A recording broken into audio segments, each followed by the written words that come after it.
Bismillahirrahmanirrahim. Assalamualaikum warahmatullahi wabarakatuh. Hari ini kita sudah mulai masuk ke bab baru, judulnya adalah reaksi redoks.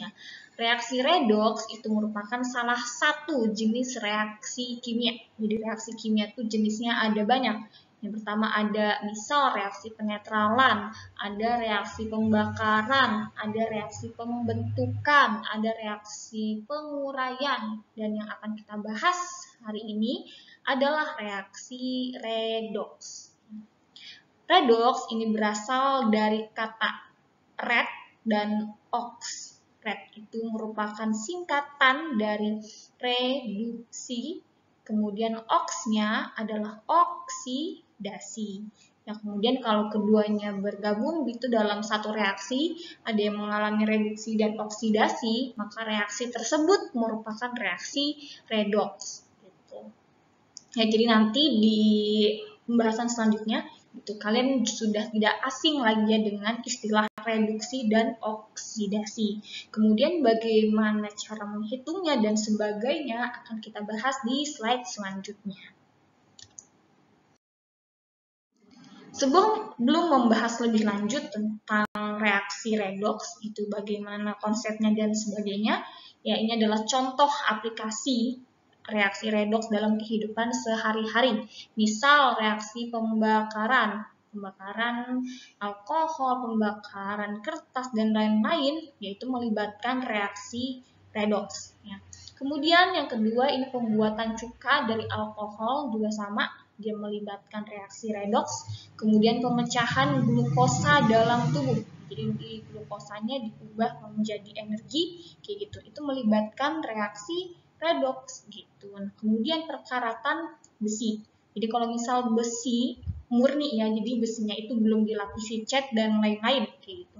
Itu kalau misal didiamin atau didiamkan di udara terbuka ya, ketika dia mengikat atau bertemu ya, atau yang ketemu lah ya dengan oksigen ya, atau H2O ya, atau air, nah maka akan memicu terjadinya perkaratan pada besi tersebut gitu. Makanya si besi ini ya nggak bisa nih kita diemin terlalu lama di udara terbuka. Nah, misal kalau kita pengen tetap pakai besi, maka besi tersebut bisa dilapisi dengan cat, dengan plastik kayak gitu, atau dilapisi dengan logam lain yang dapat menghambat atau mencegah terjadinya perkaratan pada besi kayak gitu. Ya. Kemudian reaksi pada aki, ya aki kendaraan bermotor atau mobil ya, kan kita pakai aki ya sebagai bahan bakarnya, bukan bahan bakar sih,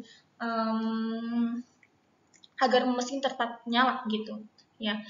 Kemudian reaksi yang terjadi pada aki juga sama, dia merupakan reaksi redoks gitu, atau penyepuhan logam. Ya, penyepuhan logam juga sama, logamnya disepuh gitu, supaya apa? Supaya tadi salah satunya adalah terhambatnya ya reaksi perkaratan gitu.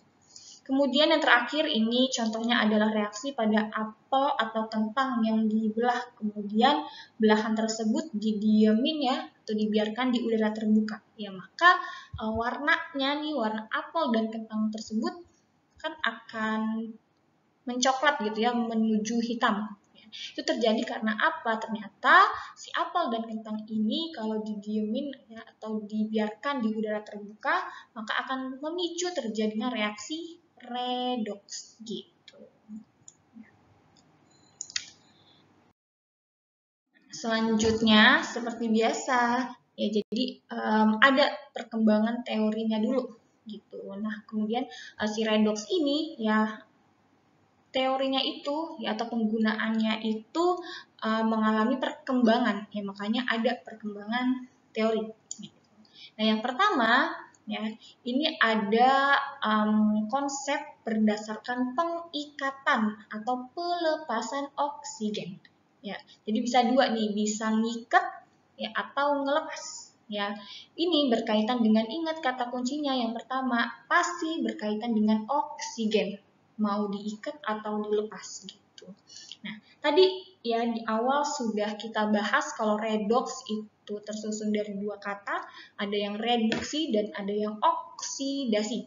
Ya, kalau misal konsepnya adalah pengikatan atau pelepasan oksigen, ya kalau dia mengalami oksidasi berarti oksigennya itu diikat, ya.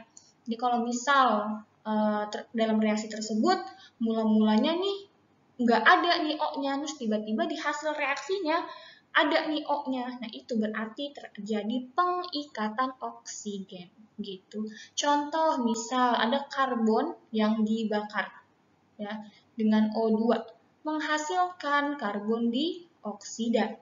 Nah, kita cek di sini mula-mulanya ya. Ini kan dalam reaksi kimia gitu kalau misal ada C ya tanda batasnya ini kan ya tanda panah. Jadi yang di depan itu merupakan reaktan ya, kemudian yang belakang ya yang setelah tanda panah itu dia produk. Jadi kalau misal ada persamaan reaksi seperti ini, ada karbon yang dibakar menghasilkan atau hasil akhirnya atau ya produknya adalah si karbon dioksida atau CO2 gitu.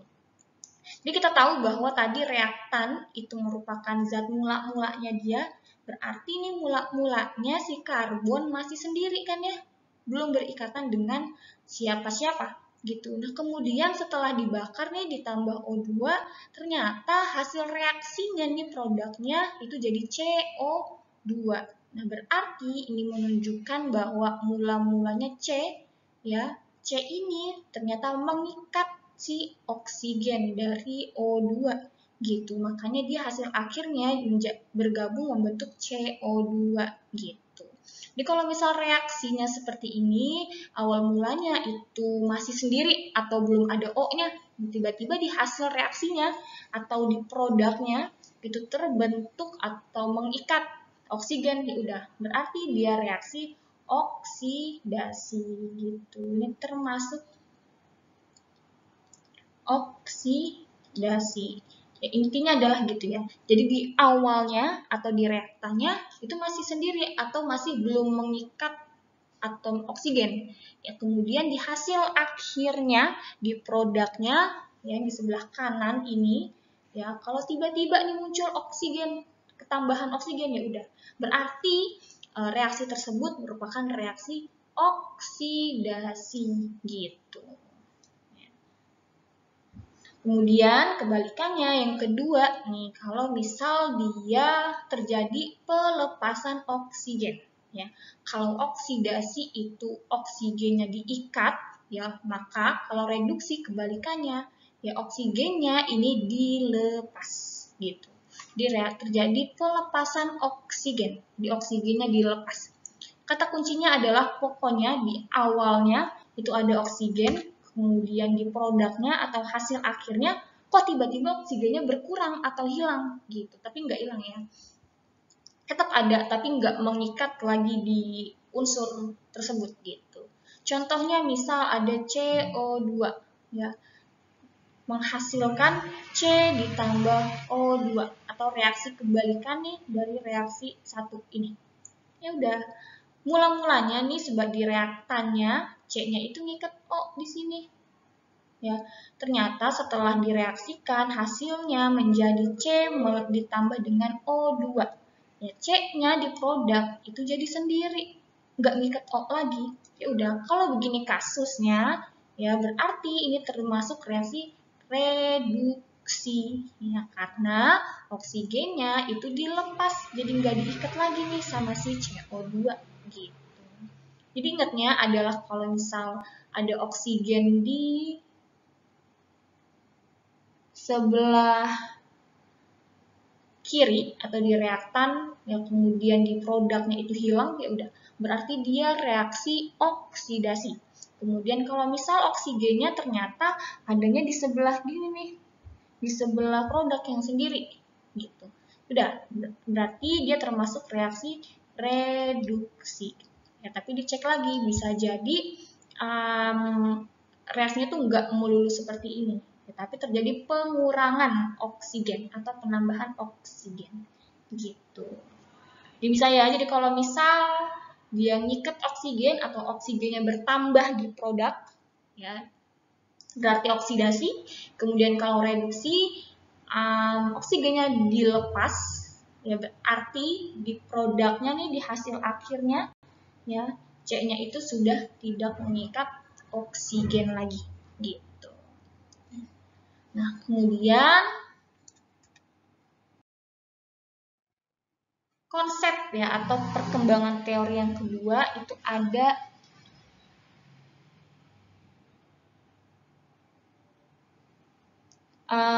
transfer, ada konsep berdasarkan transfer elektron. Kalau tadi yang pertama itu berdasarkan oksigen, ya. Kalau yang kedua ini berdasarkan elektron. Ya, jadi kenapa sih harus ada perkembangan teori yang selanjutnya gitu? Nah, kita tahu bahwa reaksi itu nggak semuanya nih ya melibatkan oksigen. Ya, nggak semua reaksi itu melibatkan oksigen, maka kalau reaksi tersebut nggak melibatkan oksigen, berarti ada faktor lain yang bisa dilihat gitu.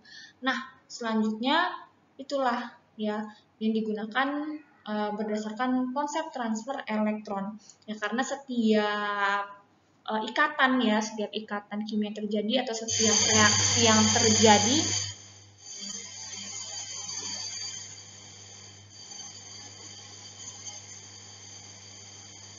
ya iklan ada bel ya. Ya, jadi kan elektron itu pasti ya digunakan gitu dalam setiap reaksi. Yang bedanya adalah kalau dia ikatannya ion berarti ada serah terima elektron, kemudian kalau kovalen terjadi pemakaian elektron bersama. Ya artinya apa? Artinya elektron ini digunakan di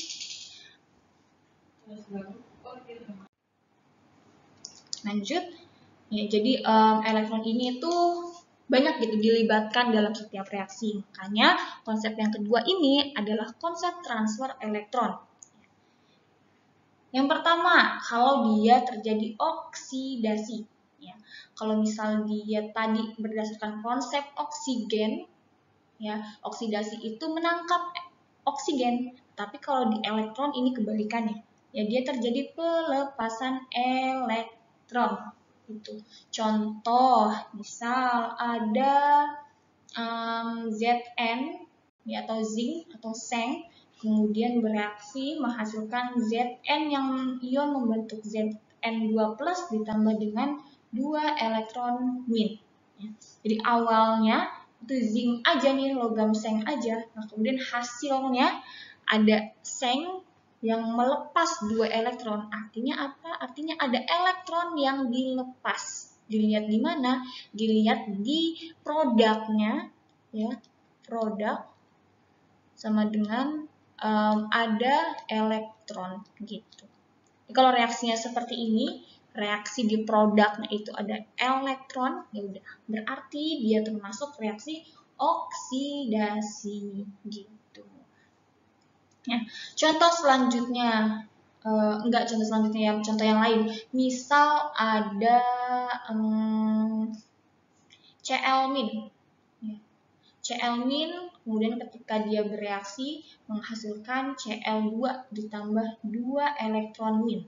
Cl-nya ada 2 di produk, maka di reaktan juga sama, jumlahnya harus 2. Jadi reaksinya 2 Cl- menghasilkan Cl2 ditambah 2 elektron min.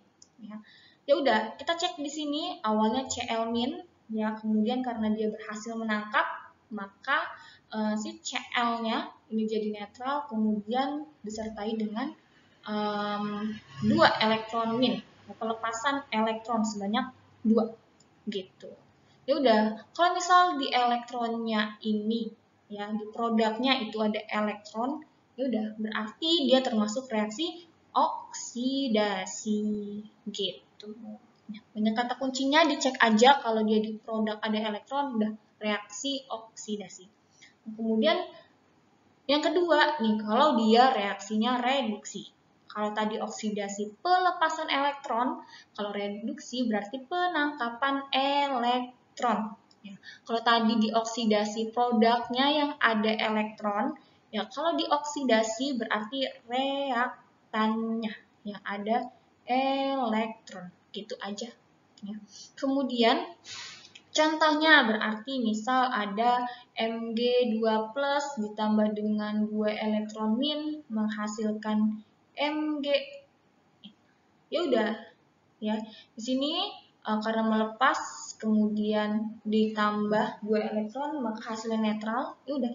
Kalau ada elektron di reaktan ya, di sebelah kiri, ya udah. Ini termasuknya reaksi reduksi gitu. Pun juga dengan reaksi ini, Cl2 ditambah 2 elektron min menghasilkan Cl min. Karena ada 2 di reaktan, Cl-nya harus dikali 2 gitu. Kalau reaksi seperti ini ada elektron nih di depan atau di reaktan, ya udah, dia termasuk reduksi. Karena tadi balik ke konsep awal, reaksi reduksi itu terjadi karena terjadinya penangkapan elektron gitu. Nah, dan yang terakhir, ya konsep yang terakhir ini adalah konsep bilangan oksidasi. Ya, kenapa sih elektron itu nggak dipakai terus-menerus gitu? Nah, kita cek ya, kalau misal dia reaksinya reaksi ion, ya terjadi ionisasi, ya bisa lah ya pakai konsep yang pelepasan atau penerimaan elektron gitu.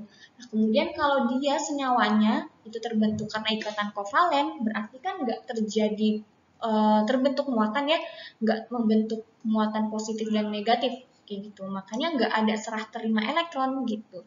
Nah, makanya konsep yang terakhir yang digunakan adalah berdasarkan bilangan oksidasi atau biasa disingkat dengan bilox. Jadi nanti kalau misal kedepannya istilah yang digunakan adalah bilox, ya udah jangan bingung bilox itu apa. Bilox adalah singkatan dari bilangan oksidasi. Nah, itu aja. Ya. Kemudian yang pertama, kalau dioksidasi berarti terjadi kenaikan bilangan oksidasi.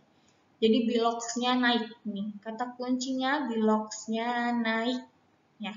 Contoh tadi misal ada reaksi Zn menghasilkan Zn2+ ditambah 2 elektron min. Nah, Zn ini biloxnya itu 0, Zn2 plus 2. Berarti kita cek Zn awalnya 0 jadi plus 2. Berarti kan naik. Ya, kalau naik berarti reaksi ini termasuk reaksi oksidasi. Nah, kemudian kalau dia reaksi reduksi berarti terjadi penurunan bilox. Ya. Contoh tadi ada Cl 2 menghasilkan Cl-2 ditambah dengan 2 elektron. Ya. Elektronnya di depannya. Ini berarti Cl2-nya unsur bebas 0, kemudian Cl- dia berarti minus 1. Ya, minus 1. Karena minus berarti biloxnya minus 1. Ya udah, ini reaksinya berarti kan dari 0 ke minus 1. Berarti kan terjadi penurunan ya. Turun. Kalau misal dia biloxnya turun, ya udah berarti dia termasuk reaksi reduksi gitu. Nah, kemudian Bu dapat 0-nya dari mana nih, plus 2-nya dari mana, kemudian min 1-nya dari mana. Nah, itu yang akan kita bahas di video selanjutnya di pekan depan. Itu. Dan untuk pertemuan hari ini cukup sampai sini saja, kurang lebihnya mohon maaf. Wassalamualaikum warahmatullahi wabarakatuh.